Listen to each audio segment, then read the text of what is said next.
The concept of potential energy, what is it?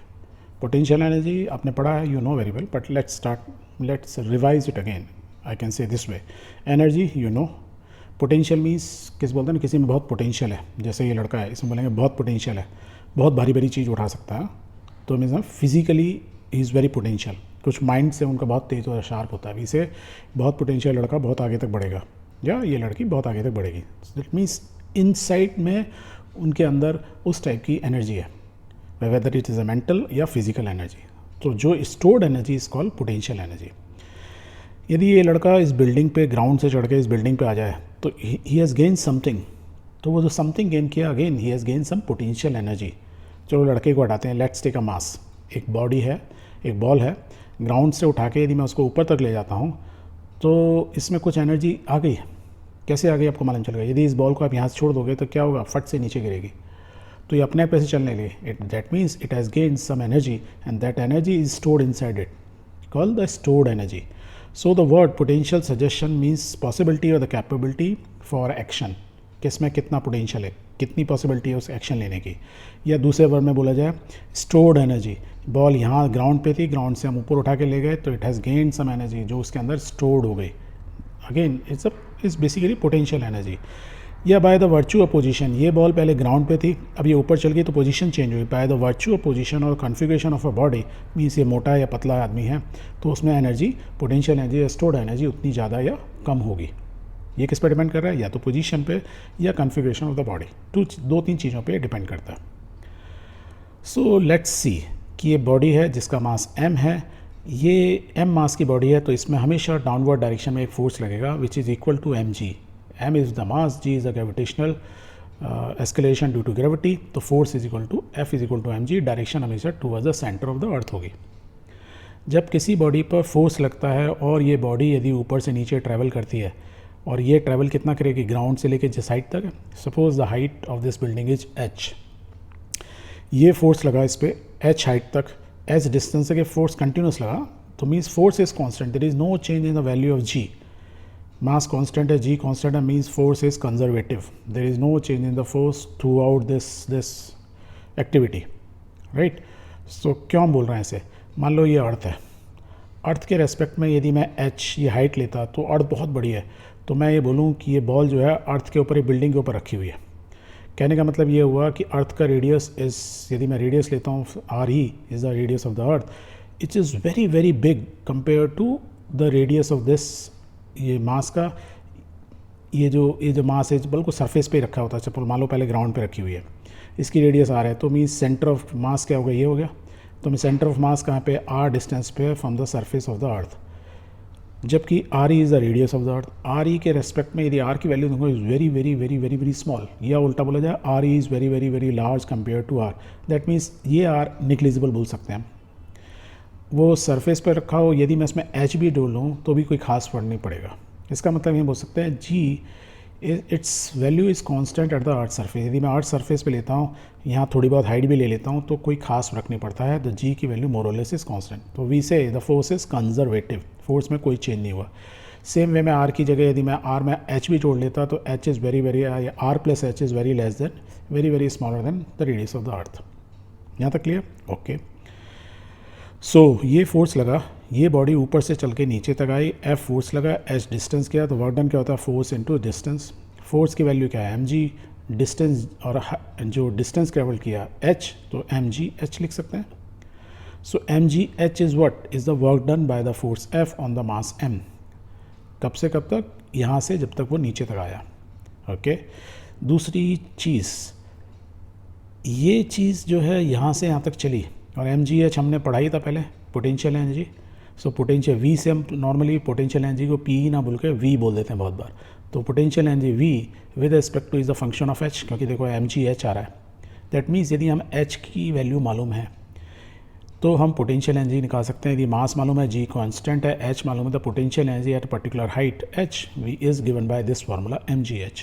और ये हमने 10th में भी पढ़ा था कि पोटेंशियल एनर्जी किसी बॉडी की at a distance h is mgh. यहाँ पर क्लियर, ओके. अब चलो उल्टा लेते हैं कि ये बॉडी जब सपोज़ यहाँ पे ग्राउंड पे रखी हुई थी, ग्राउंड पे रखी हुई थी तो उसको उठा के हम ऊपर ले गए, कहाँ ले गए, यहाँ से उठा के इसको ऊपर ले गए। तो हमने क्या किया, इसको उठा के ले गए, मीन्स इस फोर्स के अगेंस्ट इतना ही, एग्जैक्टली इतना ही फोर्स लगाया, तभी तो ये ऊपर गई, यही मतलब है। तो हम नीचे से ऊपर से नीचे लाए या नीचे से ऊपर ले जाएं, क्या कोई फ़र्क होता है? यस। जब हम ऊपर से नीचे लाए तो it has lost energy, H की वैल्यू नीचे आए माइनस एच, तो potential energy it there is a loss in potential energy. Where जब नीचे से ऊपर ले गए तो एच की वैल्यू क्या हुई, पॉजिटिव, क्योंकि हम इस ऊपर वाली डायरेक्शन को पॉजिटिव बोलते हैं हमेशा। तो there is a gain in potential energy.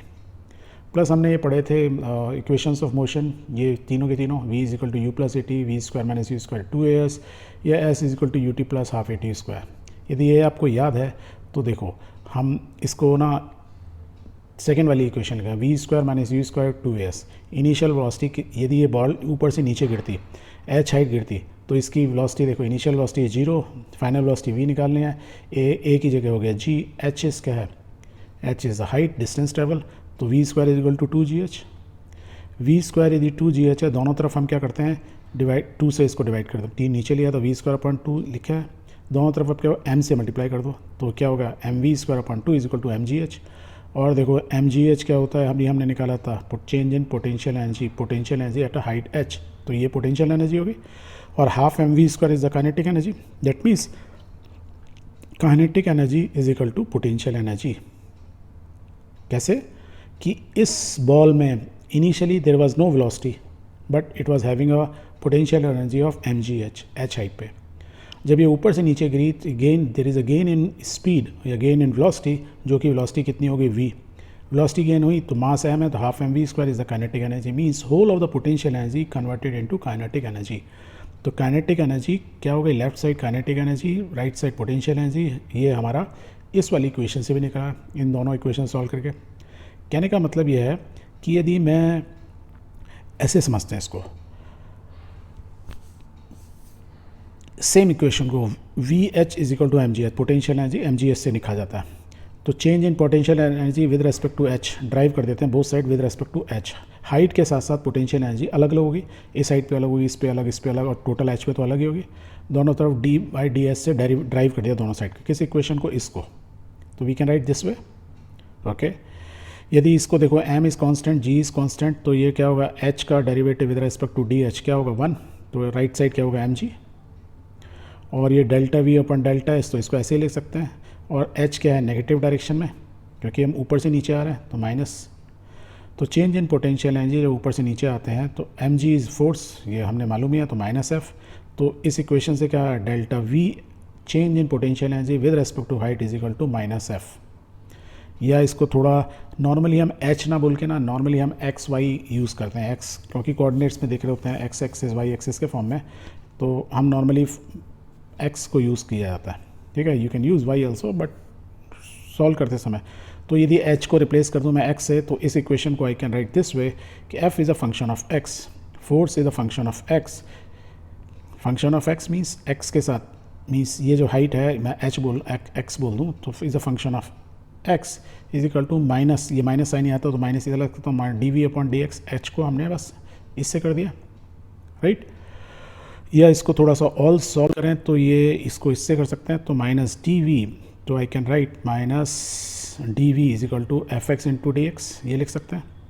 इन दोनों को दोनों तरफ यदि मैं ड्राइव कर दूँ मीन्स सॉरी इंटीग्रेट कर दूँ, तो I can integrate from x1 से x इनिशियल पोजीशन, डिस्प्लेसमेंट से final position, f x d x is equal to, इस राइट साइड में इंटीग्रेशन कहाँ से, initial potential energy, final potential minus sign था डी वी। अब देखो ये डी वी है तो फाइनल माइनस इनिशियल हो जाएगा, राइट। तो राइट साइड में क्या होगा, इनिशियल माइनस फाइनल। अब इनिशियल माइनस फाइनल क्यों किया, पहले माइनस साइन था तो फाइनल माइनस इनिशियल होता है, तो माइनस साइन है तो उल्टा हो गया, v i minus v f, initial potential energy minus final potential energy. और ये अभी हमने पढ़ाई था कि integration of force function with respect to x means displacement, where displacement is changing from x i to f x is equal to change in kinetic energy. That means change in kinetic energy is equal to change in potential energy. यही तो है। तो concept of potential energy clear है। That means जब भी ball ऊपर से नीचे गिर रही है तो एक form of energy is converted into another form of energy.